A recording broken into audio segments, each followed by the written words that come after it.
ये कहानी एक छोटे से गांव सुल्तानपुर की है। यहाँ सरिता और कामिनी पड़ोसन थी।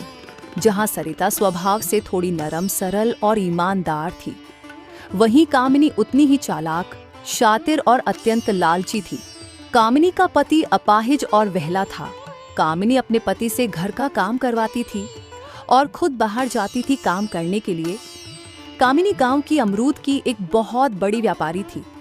वह अपने सिर पर एक भारी टोकरी में अमरूद भरकर अपने गांव से दूसरे गांव में जाकर अमरूद बेचा करती थी। मीठा मीठा अमरूद ले लो, मेरा अमरूद एक बार जो खाएगा उसका दिल बाग बाग हो जाएगा। मेरा अमरूद निकलता है अंदर से लाल और एक भी नहीं होता उसमें खराबी का बाल। लाल लाल अमरूद ले लो, लाल लाल अमरूद। अरे ले लो ताई। तभी कामिनी की पड़ोसी सरिता वहां आई। अरे कामिनी, अरे बहन, मैं तो वर्षों से देख रही हूँ कि तुम सिर पर टोकरी रखकर अमरूद बेचती हो और एक गांव से दूसरे गांव तक जाने में तुम्हें बहुत ज्यादा थकान हो जाती होगी। अरे बहन, तुम कोई जानवर क्यों नहीं खरीद लेती जिसकी पीठ पर रखकर आराम से अमरूद बेचो? हाँ, जानवर बाजार में कोई मुफ्त में मिलता है क्या? हाँ, जानवर खरीदने के लिए कौन देगा? जानवर ले लो। ऐ कामिनी, है तो तू अमरूद की बड़ी व्यापारी, लेकिन रहेगी कंजूस की कंजूस ही। तू कभी न सुधरेगी, मक्खी चूस कहीं की। अबे जा जा जा, अपनी खेती पर ध्यान दे सरिता। तू क्या जाने व्यापार होता क्या है। याद है तेरी 2 बार फसल खराब हो चुकी है और तू साहूकार की कर्जदार भी बन गई है। हाँ, अपने काम से काम रख, समझी? अबे देख क्या रही है, चल भाग यहाँ से। ये सुनकर सरिता क्रोधित हो गई। सरिता वहां से चली गई।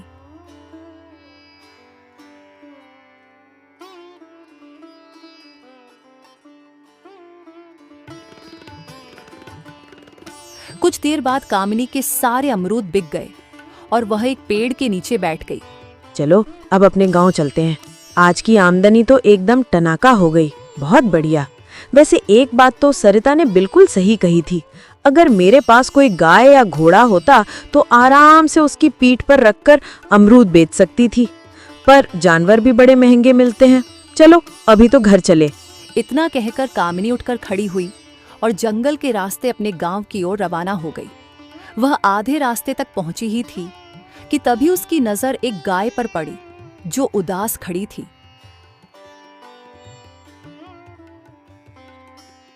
अरे ये किसकी गाय है और यहाँ पर क्यों खड़ी है? हाँ, क्यों न मैं इस गाय को अपने साथ ले चलूं? इसकी पीठ पर रखकर मैं दूसरे गांव में भी अमरूद बेच सकती हूँ और इससे मुझे दुगना फायदा होगा। हाँ, ये सही है। कामिनी तुरंत उस गाय को पकड़कर अपने गांव ले आई। तभी वहां कामिनी का वहला पति और सास आ गए। भाग्यवान, ये गाय कहाँ से ले आई हो? मुझे तो पता है तुम बहुत कंजूस हो, तुम तो गाय खरीद ही नहीं सकती। अरे बस कर जा, बस कर जा, अपनी जुबान चलाना बंद कर। कचर कचर कचर कचर। अरे ये गाय मुझे जंगल में मिल गई और इसके आसपास कोई था नहीं, इसीलिए मैं इसे जंगल से उठा लाई। वाह वाह बहू रानी, ये तो तुमने बहुत अच्छा काम किया है, मगर इससे तुम्हारा खर्चा भी तो बढ़ जाएगा। खर्चा बढ़ जाएगा? वो कैसे? अरे भाग्यवान, अगर इसको तुम ले आई हो तो जे भोजन भी तो करेगी, जे मुफ्त में थोड़ा ना चारा खाएगी, कहीं से तो खरीदोगी तुम। कामिनी यह सुनकर सच में सोच में पड़ गई। तभी उसकी नजर अपने घर के सामने बनी सरिता की झोपड़ी पर पड़ी। वह मुस्कुराते हुए अपनी सास से बोली, गाय खाती है, ये तो बड़ी समस्या है और इस बारे में मैंने सोचा ही नहीं कभी। चिंता मत करो माँ जी, गाय के खाने का इंतजाम हो गया। क्या कहा? इंतजाम हो गया? वो कैसे भाग्यवान? ऐसा क्या करने वाली हो तुम? कि जब कभी भी गाय को भूख लगेगी तो मैं इसको खुला छोड़ दूंगी। सामने है सरिता का खेत, मेरी गाय सरिता के खेत से अपना पेट भर लेगी। इस तरह से मुझे कोई धन भी खर्चा नहीं करना पड़ेगा। वाह भाग्यवान वाह, क्या दिमाग लगाया है। ऐसा दिमाग सिर्फ तुम ही लगा सकती हो। मैं तुम्हें प्रणाम करता हूँ। कामिनी मुस्कुराते हुए अपने पति और सास के साथ घर के अंदर चली गई। उधर दूसरी ओर कामिनी की पड़ोसी सरिता उदास बैठी थी। तभी उसकी पुत्री नंदिनी वहां आ गई।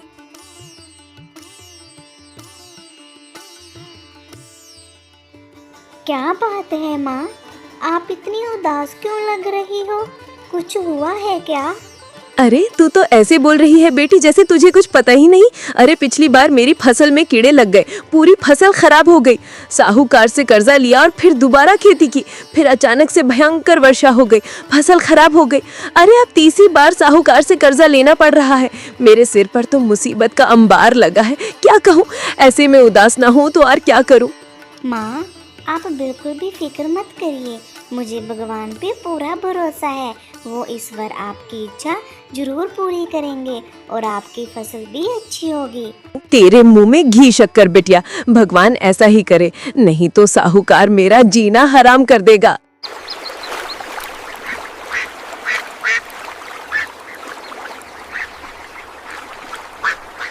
अब रोज कामिनी गाय की पीठ पर अमरूद लादकर दूसरे गांव में बेचने के लिए जाने लगी।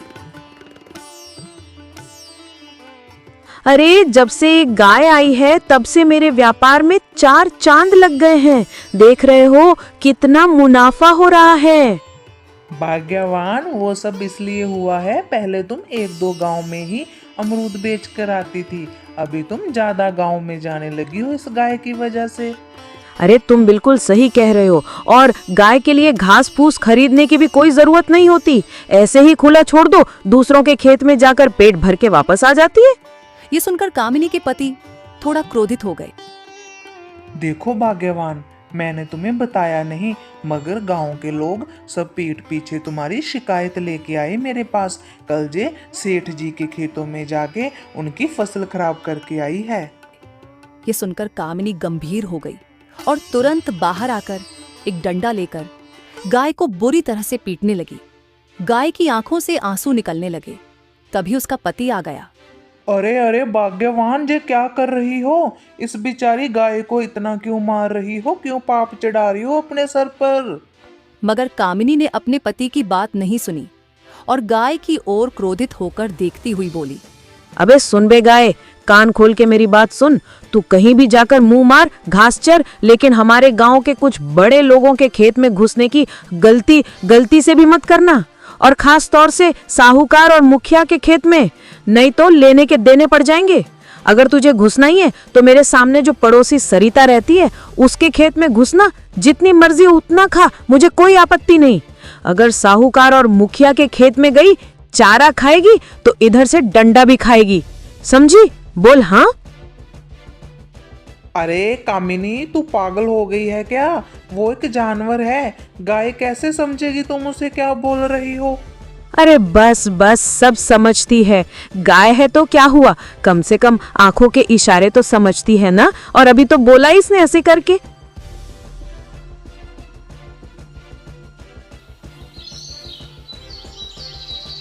इधर सरिता की फसल पककर तैयार हो गई थी। वह अपनी पकी हुई फसल को देख रही थी। तभी उसकी पुत्री नंदिनी वहां आ गई।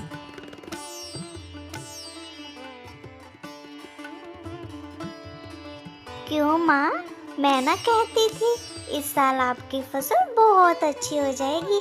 देखिए कितनी सुनहरी फसल हुई है, आपके नुकसान की भरपाई भी हो जाएगी। आप भगवान पे भरोसा रखा करो, ऐਵੇਂ इतनी फिक्र करते हो। तू बिल्कुल सही कह रही है नंदिनी, हम कल इस फसल को काटेंगे और मैं इसे राज्य में बेचूंगी। सबसे पहले साहूकार का कर्जा चुकाऊंगी। अरे कर्जा चुकाने के बाद मेरे दिमाग का आधा बोझ कम हो जाएगा। इतना बोलकर सरिता अपनी पुत्री नंदिनी के साथ वहां से चली गई।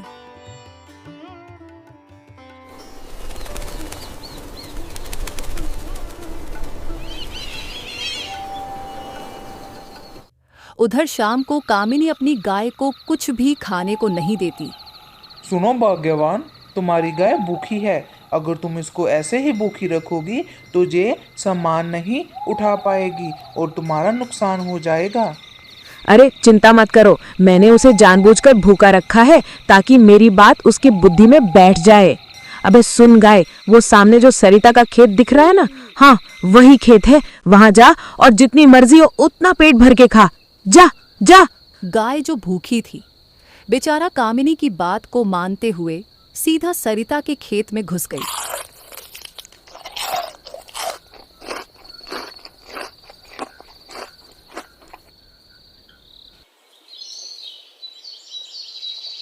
अगले दिन सरिता अपनी पुत्री नंदिनी के साथ जब खेत में गई तो अपने खेत की हालत देखकर वो करहा कर बैठ गई। हाँ, हे भगवान, ये क्या हो गया? मैं तो बर्बाद हो गई, मैं लुट गई। अरे कौन सा नाशपिटा जानवर मेरे खेत में घुसकर मेरी फसल का सत्यानाश करके चला गया। अरे रे रे रे, साहूकार तो मेरी जान ले लेगा। माँ, ओ माँ, आप ऐसे रोइए मत। मैं आपको ऐसे देख नहीं सकती। जरूर कोई जानवर आया होगा।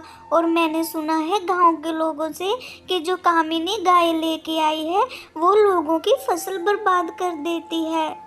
इतना कहकर नंदिनी खेत पर पांव के निशान देखने लगी। माँ, मेरा शक बिल्कुल सही था। देखो, पैरों के निशान हैं और ये निशान कामिनी की गाय के हैं। मैं बिल्कुल सही सोच रही थी। उसी की गाय ने हमारी सारी फसल खराब की है। चल बेटी, कामिनी के घर चलते हैं, बहुत हो गया, चल। सरिता अपनी बेटी नंदिनी के साथ कामिनी के घर पर आ गई। कामिनी अपनी गाय की पीठ पर अमरूद रखकर जाने की तैयारी कर रही थी। क्या हुआ सरिता? ये तुम सुबह सुबह हमारे घर पर क्यों टपकी हो? क्या बात है? हे कामिनी, तुम्हारी गाय ने मेरी सारी फसल खराब कर दी। अरे एक तो मैं वैसे भी कर्जे में डूबी हूँ, लेकिन तुम्हारी गाय ने मेरी मुसीबत और बढ़ा दी। ए सरिता, आवाज नीचे। पहली बात तो ये कि मेरी गाय तेरे खेत में गई ही नहीं, क्योंकि मैं अपनी गाय को हमेशा रात को बांध के रखती हूँ, समझी? और चल, अगर मान भी लूं कि वो तेरे खेत में गई है तो भला जानवर क्या जाने, बात करती है। जा अपना काम कर, मुझे धंधे पे जाना है, अमरूद बेचना है। आ गई सुबह सुबह दिमाग खराब करने। इतना कहकर कामिनी गाय की पीठ पर अमरूद रखकर वहां से चली गई। सरिता चुपचाप निराश होकर अपनी पुत्री नंदिनी के साथ अपने घर लौट गई। सरिता घर पर आकर रोने लगी। माँ, रोने से कुछ नहीं होगा। धैर्य से काम लो, एक दिन सब सही होगा। अरे धैर्य से काम कैसे लूं? अरे इस बार मैंने पक्का वादा किया था साहूकार से कि मैं उसका कर्जा चुकाऊंगी। अब मैं उसे क्या जवाब दूंगी बेटा, क्या कहूंगी? माँ, आप एक बार साहूकार से बात तो करके देखो। वो आपको अच्छे से जानता है। उसको पता है आप कभी भी छल और कपट नहीं करेंगे उसके साथ, और उसका कर्ज जल्दी उतार देंगे। इसमें आपकी तो कोई गलती नहीं है माँ। हाँ, इसके अलावा मेरे पास और कोई चारा भी तो नहीं है। अगले दिन सरिता साहूकार की हवेली में चला गई। आओ आओ सरिता, क्या हुआ? आज मेरा कर्ज चुकाने आ ही गई तुम। वैसे मुझे यकीन था इस बार कि तुम मेरा कर्जा चुका दोगी, क्योंकि तुम बहुत ही मेहनती और ईमानदार हो। कोई बात नहीं, थोड़ा देर जरूर हो गई है, मगर तुम चुकाने तो आ गई। गाय ने मेरी सारी फसल खराब कर दी साहूकार जी। अरे ये क्या बकवास कर रही हो तुम सरिता? मैं तो सोच रहा था तुम मेरा कर्जा चुकाने आई हो, उल्टा तुम तो मुझसे कर्जा मांग रही हो। अब इस बार मुझे थोड़ा सा कर्ज और दे दीजिए। अगली बार जो भी फसल होगी मैं उसका एक दाना भी अपने पास नहीं रखूंगी, सब कुछ आपको दे दूंगी।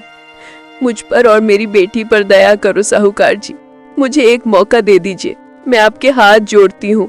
ठीक है, सोच लो एक बार कि तुम क्या कह रहे हो। साहूकार ने इस बार उसे और कर्जा दे दिया, ये कहकर कि अगर वह अगली बार कर्जा नहीं चुका पाया तो उसे अपना खेत बेचना पड़ेगा।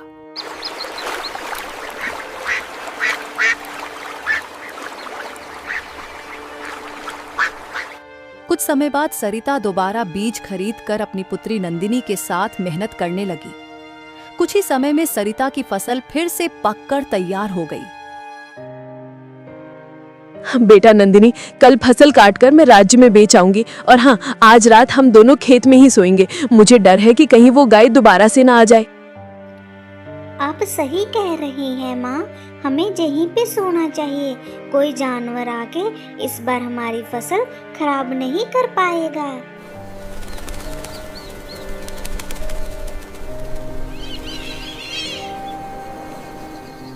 सरिता और नंदिनी चारपाई बिछाकर खेत में लेट गए। रात के समय कामिनी चुपके से सरिता की पकी हुई फसल को देख रही थी।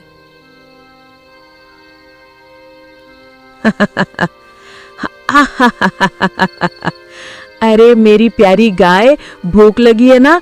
3 दिन से भूखी है, भूख तो लगी होगी। देख वो रहा सरिता का खेत, जाके टूट पड़, अपनी भूख मिटा, खा ले 10-15 दिन के बराबर, जा। लेकिन गाय अपनी जगह से नहीं हिली। कामिनी क्रोधित हो गई और गाय को डंडे से मारते हुए बोली, जा ना, जाती क्यों नहीं, खड़ी क्यों है, जा। अगर खाना है तुझे तो सरिता की फसल ही खानी होगी, नहीं तो मैं तुझे भूखा मार डालूंगी। बोल, खाएगी कि मरेगी? खाएगी ना? गाय बेचारा चुपचाप पिटकर सरिता के खेत में चली गई और फसल को खाकर खराब करने लगी। कुछ ही देर में सरिता की आंख खुल गई। हे नंदिनी, जल्दी देख, अब तो मैंने अपनी आंखों से देख लिया, ये तो कामिनी की गाय है। हाँ हाँ माँ, ये तो फिर से आ गई हमारे खेतों में। सरिता ने तुरंत डंडा उठाया और गाय को पीटने लगी। गाय इधर उधर भागने लगी।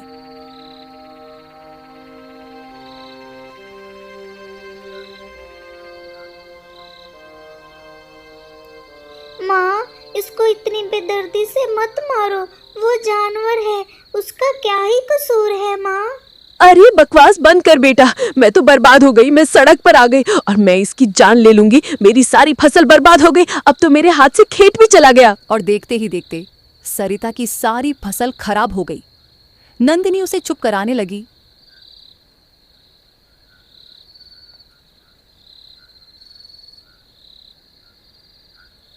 कामिनी अंदर से बहुत ही मक्कार किस्म की व्यक्ति थी। वो मुस्कुराते हुए बोली,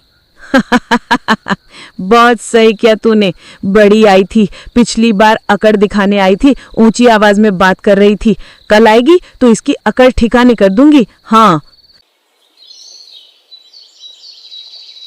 माँ, आप कामिनी से बात नहीं करोगी?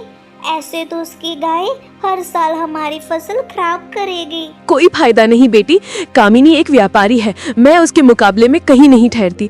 और वैसे भी अब बात करने से कोई फायदा नहीं, साहूकार ने कहा ही था अगर नहीं चुका पाई तो खेत ले लेगा। बस अब ये खेत मेरे हाथ से चला गया। इतना कहकर सरिता की आंखों में आंसू आ गए और नंदिनी भी रोने लगी। उधर कामिनी अपनी गाय की पीठ पर अमरूद लादकर दूसरे गांव की ओर चल पड़ी। वो जंगल के रास्ते पर पहुंची ही थी कि तभी अचानक एक राहगीर उसके सामने आ गया। ओ बहन, क्या तुम्हारे पास कोई जादुई अमरूद है? ए भैया, ये क्या बकवास कर रहे हो? जादुई अमरूद? मेरे पास साधारण सा अमरूद है, ये जादुई अमरूद का होता है भाई? दरअसल मुझे एक जादुई अमरूद की तलाश है। जहाँ से कुछ दूर घने जंगल में एक गुफा है, वहाँ पर एक पेड़ पर वहाँ अमरूद उगा हुआ है। उस अमरूद की विचित्रता ये है कि उसमें बीजों के स्थान पर बेशुमार कीमती हीरे जड़े हुए हैं। अगर वह हीरे किसी को मिल जाएं तो वह इतना धनवान हो जाएगा कि किसी भी रानी को खरीद सकता है। और इस अमरूद की दूसरी विचित्रता ये है कि उसके अंदर एक रंग बिरंगा चमकने वाला बीज है। अगर वह बीज कोई मनुष्य खा ले तो वह अमर हो सकता है, और यदि कोई श्रापित व्यक्ति खा ले तो वह श्राप से मुक्त हो सकता है। हाँ। यह सुनकर गाय बुरी तरह से चौंक गई और वो राहगीर को गौर से देखने लगी। ये बता, तुझे मैं ही मिली थी क्या बेवकूफ बनाने के लिए? अरे संसार भर में ऐसा कोई अमरूद नहीं होता है, बड़ा आया, चल निकल यहाँ से। इतना कहकर कामिनी वहां से चली गई।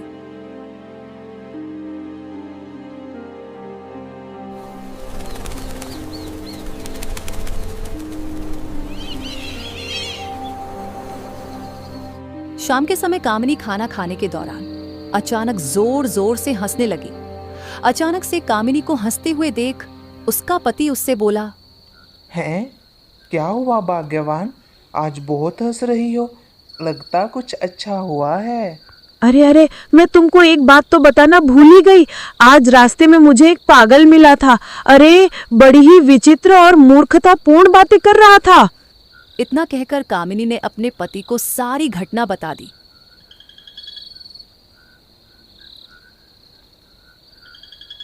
अरे भाग्यवान, मूर्ख तुम हो, वो नहीं है। अरे तुमने इतना तो सोचा ही नहीं कि वो राहगीर ने सिर्फ तुमसे ही क्यों पूछा? इस तरह तो मैंने सोचा ही नहीं। अच्छा ये बताओ, तुम कहना क्या चाहते हो? खुद समझो ना भाग्यवान, क्या पता वहां पे सच में कोई मायावी चीज हो। क्या पता वहाँ पे सच में अमरूद में हीरे हो। हमें एक बार जंगल में जाके देखना चाहिए। तुमने उसको ऐसे मना नहीं करना चाहिए था।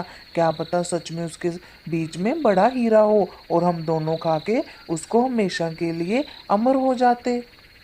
बात तो तुम सही कह रहे हो। अगर ऐसा है तो फिर हम कल ही उस स्थान की ओर रवाना हो जाएंगे। इधर गाय जोर जोर से रेंगने लगी। कामिनी क्रोधित होते हुए गाय के पास जाकर बोली, अरे क्या? अबे क्या बात है? पहले तो कभी नहीं चिल्लाती थी, आज क्यों चिल्ला रही है? क्या हो गया?